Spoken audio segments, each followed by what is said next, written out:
सुवर्णपुर जिले में cyber सचेतनता rather शुभारंभ लोकंकु सचेतन हेबाकु आह्वान साइबर अपराध को प्रतिहत करने एवं जनसाधारण को सचेतन करने लक्ष्य रे सुवर्णपुर जिला पुलिस प्रशासन पक्षरु आज साइबर सचेतनता रथर शुभारंभ करा जायछि।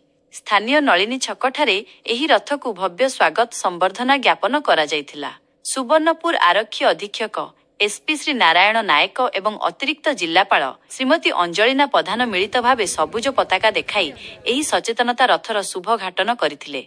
आजिठारु आसंता 17 तारिख पर्यंत एही सचेतनता रथ जिल्लार प्रति ब्लॉक एवं पंचायत को जाई लोकंकु साइबर ठकेई संबंधरे सचेतन करिवो। रयाल पड़ियाठारे आयोजित एक सचेतनता सभारे एसपी श्री नायक एवं एडीएम श्रीमती प्रधान जिलावासींकु साइबर ठकेईरु दूरेई रहिबाकु एवं संपूर्ण सावधान होई निजर कष्टलब्ध अर्थकु सुरक्षित रखिबाकु निवेदन करथिले। एही अवसररे नलिनी छकरु रयाल पड़िया पर्यंत एक वाकथन शोभायात्रा आयोजित होइथिला।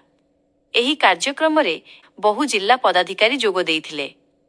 सोनपुर सहरर बहु शिक्षा अनुष्ठानर छात्र छात्री मीडिया प्रतिनिधि एवं बुद्धिजीवी माने एही सचेतनता अभियान रे सक्रिय अंशग्रहण करथिले।